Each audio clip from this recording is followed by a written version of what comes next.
a 2012 GMC Terrain or a Chevy Equinox with a 2.4 liter 4-cylinder. Going to replace the front timing cover seal or front crank seal. All right, and the serpentine belt. My serpentine belt is saturated with oil and it's coming from the front seal. It's all over the front and all over the belt tensioner and everything. So what you want to do is jack it up, support it properly, remove the front tire, and then remove this cover that goes in the front. There's 3 fasteners. 1, 2, 3. They look like that.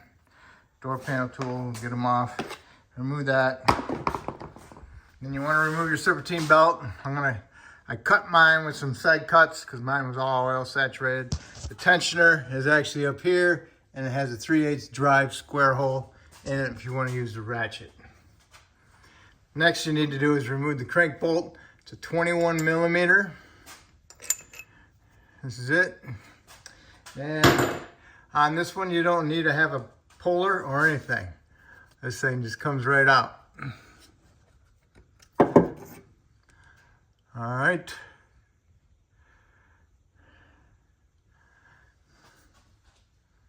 And right here's your seal, so you need to pull that seal out. Careful when you pull this seal out, you do not damage the aluminum on the front cover. Just look at your new seal so you'll see how big it is and what it actually looks like. So I'll get behind it and pop it off. The black thing is the seal. The rest of it is aluminum. So what we're gonna do is pop it out and we'll tap the new one in. I have a decent sized pry bar. I'll get behind just the seal itself. There, right behind the seal itself. Comes right off. Wipe that area off, side there, and then tap your new seal in. And if you notice, the seal goes in that far and it stops. So it isn't like those ones that you can keep pounding it all the way through. So, all right. Comes with a little guide to help hold it.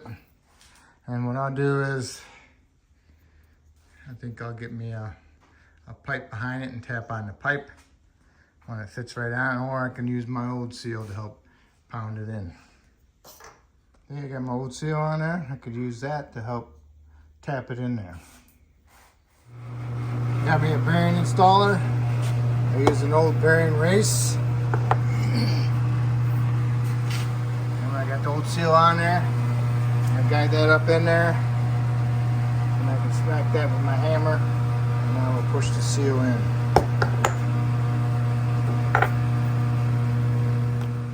And there's my new seal. Installed all nicely. Now what you want to do is put a little bit of grease around it.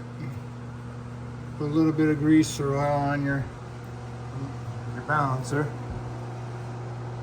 Get some emery cloth and clean that up a little bit.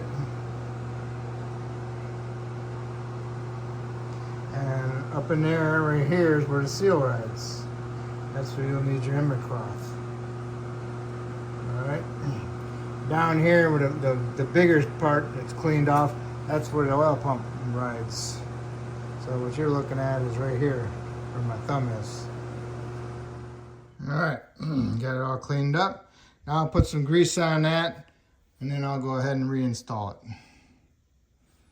And make sure you turn this till it lines up into the oil pump. Alright, it kind of fell into 2 notches.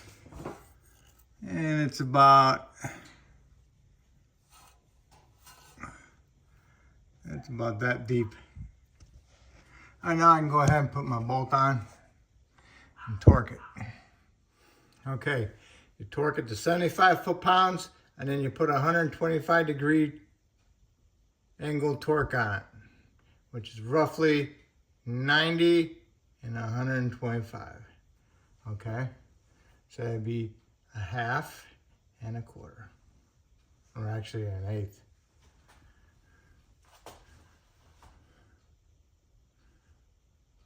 Yeah, probably like a 1/2 and a 1/4. So 3/4 of an extra turn. All right, so now what next we're gonna do is put our belt on. Get your belt lined up in there. Get your tensioner with your 3/8 ratchet in there. Then you can go ahead and pull the ratchet this way, and then bring the tensioner up. So I got my belt on the alternator, on the pulley, and on the AC compressor, and I started the belt this way. And then I got my pry bar. I just put my pry bar in there, got underneath it, and I pushed that tensioner up, and then put my belt on. And that was easy. All right, so now I can go ahead and clean off your front area. And you can put your little cover back on, and you can put your tire back on, and torque your lug nuts to 140 foot-pounds. And start it up, and double check for leaks, and double check your oil level, and that will complete the job. So hopefully I helped you out with this video, and hopefully you'll help me out by subscribing to me, and I appreciate it, and good luck.